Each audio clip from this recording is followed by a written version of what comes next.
믿음의 법이라는 제목으로 같이 말씀을 나누겠습니다. 바울 사도는요, 유대인이나 이방인이나 모두가 다 율법을 지키지 못했다고 말합니다. 모두가 다 율법을 지키지 못했기 때문에 하나님의 의를 만족하게 할 수 없었습니다. 결국에 율법의 기능은 더 이상 우리가 죄를 짓지 못하게 하는 것을 하지 못했습니다. 율법은 죄를 깨달을 수밖에 없다고 말씀드렸습니다. 그래서 율법의 기능이 신호등과 같다고 말씀드렸죠. 지금 건너가도 된다, 건너가면 안 된다 이런 신호만 줄 뿐이지 실제로 그 사람이 무단횡단을 하려고 하면은 뭐 그것을 막을 수 있는 기능은 못 한다고 말씀드렸습니다. 그래서 율법으로는 죄를 깨달을 뿐이고 율법으로는 말씀대로 살 수 있는 능력을 갖추지 못했기 때문에 율법 이외에 다른 방법이 필요했다는 것이죠. 22절 말씀입니다. 우리 같이 읽겠습니다. 시작. 곧 예수 그리스도를 믿음으로 말미암아 모든 믿는 자에게 미치는 하나님의 의니 차별이 없느니라. 아멘. 율법 외에 다른 의가 필요했습니다. 다른 방법이 필요했습니다. 그것이 무엇입니까? 예수 그리스도를 믿는 믿음입니다. 예수 그리스도를 믿는 믿음으로 말미암아 하나님의 의를 획득할 수 있는 길을 여셨다는 거죠. 그전에 율법을 주어 하나님이 우리에게 율법을 주셨죠. 그래서 그 율법을 가진 우리는 그 율법의 말씀으로 살면서 하나님의 의를 획득할 수 있었는데 이 세상에 누구도 율법대로 살 수 있는 사람이 없는 거예요. 그렇기 때문에 우리 모두가 다 하나님의 형벌을 받아야 마땅한 자가 된 것이죠. 그래서 하나님은 율법으로는 우리를 구원할 수 없다는 것을 아시고 예수 그리스도를 믿는 믿음으로 하나님의 의를 얻도록 하셨다는 겁니다. 오직 믿음으로만 가능한 것이죠. 믿음으로만 가능하게 믿는 모든 자들은 하나님의 의를 얻을 수 있습니다. 믿음으로만 가능하게 유대인과 헬라인이나 이방인이나 어떤 차별도 없는 것이죠. 그저 믿기만 하면 가능한 것입니다. 이 믿는다는 것이야말로 쉬운 일일 수도 있지만 또한 어려운 일이 되는 것이죠. 바울은 다시 한번 우리의 처지를 요약합니다. 23절에 모든 사람이 죄를 범하였으며 하나님의 영광에 이르지 못했다고 말합니다. 그러나 24절에 그리스도 예수로 말미암아 어떻게 됐습니까? 그리스도 예수 안에 있는 속량으로 말미암아 하나님의 은혜로 값없이 의롭다 하심을 얻은 자 되었다라고 말을 하고 있습니다. 여러분 얼마나 이 사실이 감사합니까? 우리가 다른 것이 아니라 하나님의 은혜로 구원받은 줄 믿습니다. 구원에 있어서는 우리가 한 것도 하나도 없고 우리가 할 수 있는 것도 아무것도 없습니다. 여러분 이 사실은 굉장한 위안을 주는 것이죠. 내가 뭔가 잘해서 구원을 받는다 생각하면 우리가 잘할 때는 의기양양할 거예요. 아, 내가 이렇게 잘하니까 하나님이 나를 좋게 봐주시겠지. 근데 반대는 참 우리에게 절망이 되는 거죠. 우리도 때로는 하나님의 말씀대로 살지 못하고 주님의 말씀에서 엇나갈 때가 있습니다. 분을 낼 때가 있고 또한 우리 가운데 있는 부족함들 때문에 거짓을 행할 때도 있고 때는 교만할 때도 있고 우리가 우리 삶에서 수많은 죄를 저지를 때가 있죠. 그럴 때는 만약에 하나님이 우리가 죄를 지을 때는 하나님이 우리를 구원해서 탈락시킨다고 얘기하면 얼마나 그것이 우리에게 실패감과 또한 우리 마음 가운데 어려움을 주겠습니까? 그런데 구원이라는 것은요. 내가 잘해서 받는 것도 내가 잘못해서 뺏기는 것도 아니라는 겁니다. 하나님의 은혜로 모든 사람들에게 주어져 있기 때문에 우리가 잘한다고 또 잘못한다고 구원이 흔들릴 이유가 없다는 것입니다. 우리를 포함한 모든 사람은 죄를 지었습니다. 하나님의 영광에 이르지 못했습니다. 하나님은 우리 모두를 형벌에 처해야만 했습니다. 그러나 하나님은 우리를 형벌에 처하기를 원치 아니시고 우리를 구원하기를 원하셔서 그리스도 예수를 십자가에서 죽으심으로 우리를 속량했다고 오늘은 말씀하고 계십니다. 하나님은 이 예수를 특별히 우리와 하나님과의 관계를 화해시키기 위한 화목제물로 삼으셨다고 얘기합니다. 예수님을 제물로서 드렸다는 거예요. 예수님은 자신을 죽여서 단 위에 올리셔서 하나님과 우리와의 화목의 길을 내신 것이죠. 다시 말씀드리지만 우리가 구원을 위해서 한 것이라고는 아무것도 없습니다. 단 하나도 없습니다. 우리가 이 사실을 다시 한번 기억하고 마음 깊이 새겨야 돼요. 왜냐하면 우리는 본질적으로 자꾸 우리가 뭔가를 해야 되고 뭔가를 함으로써 자기 자신을 증명하려고 하기 때문에 그렇습니다. 우리가 구원에 있어서 하나님의 은혜 가운데 있기 위해서 우리가 할 수 있는 것은 아무것도 없고 한 것조차 없습니다. 그렇기 때문에 우리가 무엇을 내세울 수 있겠습니까? 사도 바울은 우리에게 이렇게 얘기합니다. 27절 말씀 같이 읽겠습니다. 시작. 그런즉 자랑할 데가 어디냐? 있을 수가 없느니라. 무슨 법으로냐? 행위로냐? 아니라 오직 믿음의 법으로니라. 아멘. 앞에서 계속 은혜를 설명하면서 다시 한번 얘기하는 거예요. 우리가 자랑할 데가 어디냐? 자랑할 게 없다는 거죠. 우리가 하나님 앞에서 의롭다 여겨지는 것은 우리의 행위가 아니라 오직 하나님이 이루신 것을 믿는 것. 우리와 상관없습니다. 하나님이 이미 이루어 놓으신 구원의 계획을, 구원의 역사를 우리가 믿음으로 받아들이는 것만으로 우리가 구원을 받았으니 우리가 내세울 게 없다는 거죠. 그렇기 때문에 우리는 항상 하나님의 은혜와 하나님이 나에게 주신 믿음과 하나님이 하신 일에 대해서 찬양할 뿐이지 우리 자신에 대해서 자랑할 게 아무것도 없다는 거예요. 이 얘기는 동시에 우리가 신앙생활 할 때도 적용이 됩니다. 우리는 자꾸 그래요. 교회에서 내가 뭘 하면 뭐 했다고 말하기를 원하고 그것을 알아주길 바랍니다. 그걸 안 하면요. 그것을 했는데 이제 목사님이 안 알아주고 다른 사람이 안 알아주면 어때요? 섭섭한 마음이 확 드는 거죠. '아니 내가 이거 했는데. 내가 이걸 잘했는데. 다른 사람보다 월등히 잘했는데 왜 이것을 인정해 주지 않느냐는 거죠. 사도 바울은 얘기하는 거예요. 우리가 자랑할 데가 어디가 있느냐.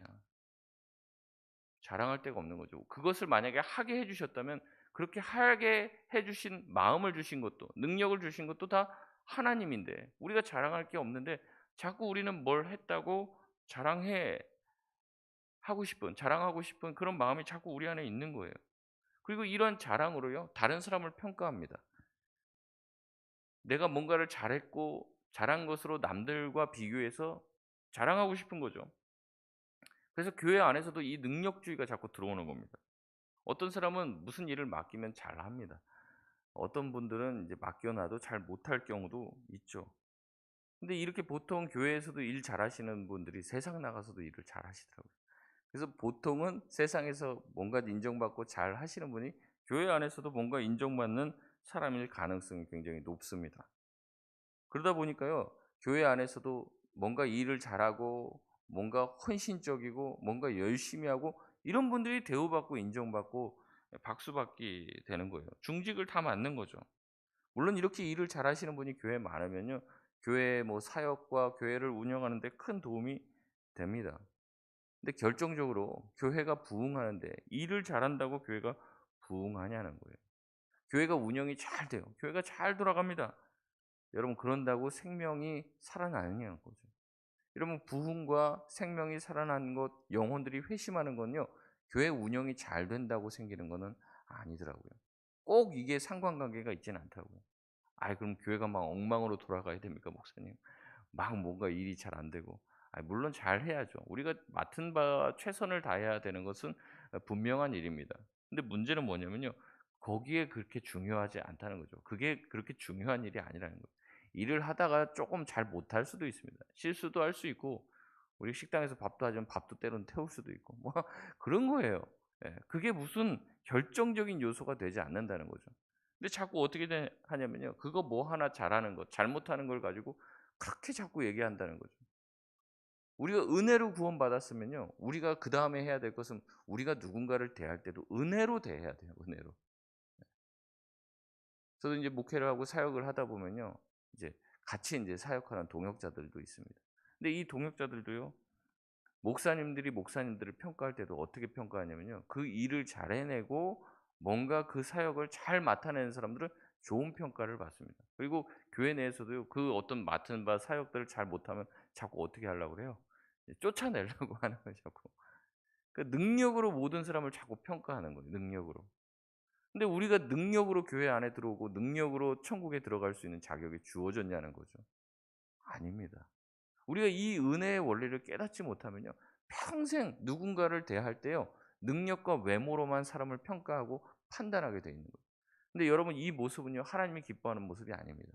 은혜 받은 자의 모습이 아니고 은혜를 받았음에도 불구하고 남들을 대할 때는 자꾸 외모로 대하고 능력으로 대하는 거예요. 여러분 이것은요 하나님이 기뻐하시는 것이 아닙니다. 마태복음 18장에 예수님은 은혜 받은 사람들의 모습이 어때야 되는지를 소개하고 있고 비유하고 있습니다. 마태복음 18장에 보면 1만 달란트 빚진 사람이 나옵니다. 이거 1만 달란트 제가 얘기할 때마다 항상 계산을 하는데요. 금값이 자꾸 변동을 하기 때문에 1만 달란트면요. 1달란트를 먼저 계산을 해야 돼요. 1달란트가 보통 금 35에서 40kg 정도 된다고 합니다. 그러니까 1달란트면요. 금 40kg로 계산했을 때 현재 오늘 아침 시세로 30억 정도 되더라고요. 1kg가 금 1kg가. 금값이 많이 올랐습니다. 1만 달란트면 얼마예요? 300조입니다. 300조. 300조 가까운 빚을 어떻게 됐습니까? 탕감받았어요. 그냥 말 한마디로 그냥 없이 해 주겠다. 그 엄청난 은혜를 받은 거죠. 근데 이제 그 은혜를 받은 사람이 집에 가다가 자기한테 100 데나리온 하루 일당 한 10만 원 정도 쳐서 100 데나리온 100일 일한 치니까 거의 한 1,000만 원이죠. 그것도 작은 돈은 아니지만 방금 300조가 넘는 돈을 탕감받은 이 사람이 100 데나리온 그러니까 1,000만 원 빚진 자기에게 빚진 사람을 멱살을 잡아 끌고 가고 그 돈 안 갚냐? 갚을 때까지 나오지 마라 하고 감옥에다 집어넣는다는 거죠. 은혜를 받은 사람이 마땅히 해야 될 것은 무엇입니까? 자기가 만난 사람을 뭘로 대해야 돼요? 은혜로 대해야 된다는 거죠. 근데 자기 자신은 은혜를 구해 놓고선 남을 대할 때는 뭘로 대해요? 법으로 나가는 거예요, 법으로. 은혜 받은 사람이 남들을 대할 때는 법으로 자꾸 대하고 외모로 대하고 실력으로 대한다는 거죠. 우리가 실력으로 구원받은 게 아니라 여기까지 온 것이 하나님의 은혜라고 입술로는 말하는데 자꾸 누군가를 대할 때는 능력으로 평가하고 외모로 평가하고 그러니까 복음에서 자꾸 멀어지는 거예요, 교회가. 예.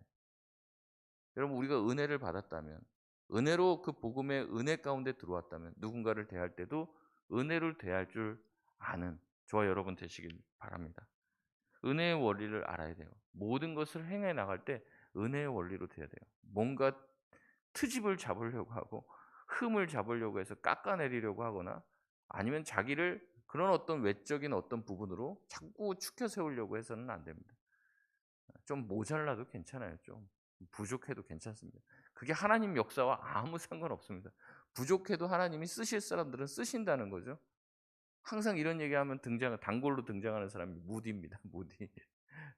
무디는 초등학교도 제대로 못 나왔다고 그러잖아요. 그래서 뭐 이게 글을 써도요. 맞춤법도 다 틀리고 영어 이제 미국이니까 이제 스펠링도 쓸 때도 자꾸 틀리고 문법도 틀리고. 하지만 그 사람을 통해서 하나님이 놀라우신 일을 행하시잖아요. 많은 사람들을 주께 돌아오게 하시잖아요.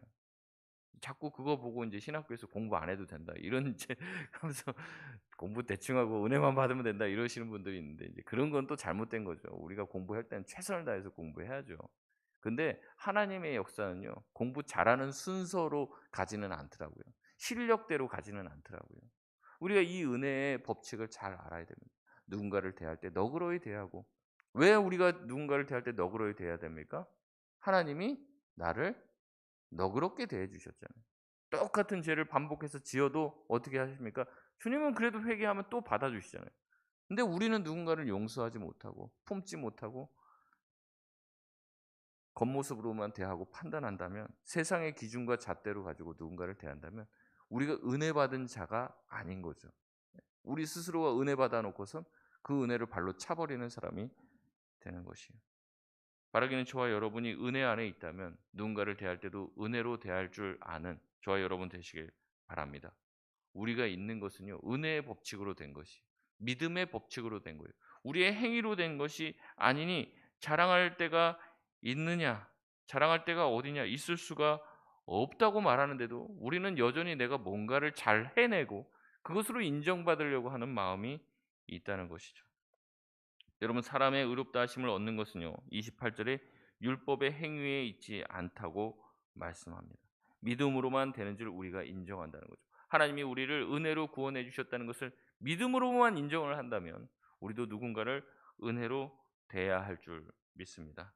말씀을 맺겠습니다. 복음의 핵심은요. 은혜입니다. 값없이 주어진 은혜, 자격 없는 자에게 주어진 은혜, 그 은혜를 받았으니 은혜로 사는 것이죠. 믿음으로 사는 것입니다. 누구를 외모로 평가하는 것이 아니에요. 할례자도 믿음으로 말미암고 무할례자도 믿음으로 말미암아 의롭다 하신다고 말씀을 해 주셨습니다. 그러므로 말미암아 우리는 믿음 가운데 거하는 자시고 은혜 가운데 거하는 자이라는 거죠. 그렇기 때문에 우리의 삶이 항상 은혜의 삶이 돼야 될 줄 믿습니다.